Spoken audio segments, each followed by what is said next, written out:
好，介绍这一款是那个手提盒可以收纳的手提盒式的那个医生组模型半++9。那这一款的那个配件蛮多的好啊，它比较特别是说有几个配件是有灯光音效的那就会比那个没有灯光音效的来的逼真一点。好，虽然它这一组的塑料不是用到最好的 ABS 的料，不过以它整个那个有带灯光音效跟有带手提盒的那个价格来讲 ，CP 值还算可以好，那喜欢那个医生组的小朋友这一组可以考虑，因为它有那个手提盒嘛。像它这个有2个颜色，粉红色就搭粉色系，那有另外一个手提盒是红色，里面就搭蓝色系就是可能偏男生比较喜欢，都可以的因为小孩还蛮中性的，所以什么颜色都可以。那这个手提盒打开的话，就是它里面有那个已经做好那个盒子就是它收的时候知道哪个放哪里好，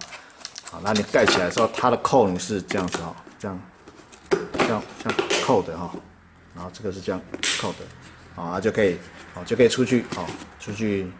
看病了就可以去义诊了这样。好，我们介绍它的原件了那医生组最重要就是一定要有这个听诊器它这样才像医生嘛。那这一款呢，你把绝缘片打开它就是压下去所以这一款光这个就很值钱了那小朋友就好像真的在听那个心跳声。好，它的原理就是当你比如说妈妈我帮你看病这样的话，就带听筒然后就这样压着你的时候就会听到心跳声那这个就是软的然后我先讲有带灯光的效果的这个是那个看牙齿的这个抽起来你回去都有绝缘片然后你放到嘴巴的时候，因为这比较亮盖一下所以它有带灯光是看牙齿的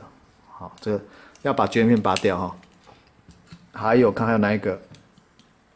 这个这个应该是像耳温枪的吧这个也要拔掉这个里面也带灯光可以看耳朵这样好，然后看还有哪一个是带灯光的，看一下这个没有这个温度计它这是拔掉它这边看一下它可以转好几个度数了它预设成看你要几度，然后这边头压下去的时候就会带亮你39度把它烧了，38度就让小朋友去设定你是体温是几度这样子这个调这个是带灯光。那其他的就没有这个剪刀这个是可以剪那这个针筒它这不能拔出来，但是它里面有弹簧就像带打针一样这个是很敲膝盖骨头这样这像药盒一样药罐这样好，它的原件就这些那这刚刚就是主要有几个带灯光的效果还不错那因为它有手提盒啦，所以小朋友在收纳就不用担心它乱丢一堆这样子所以喜欢那个医生组的这一组就还可以考虑因为它整个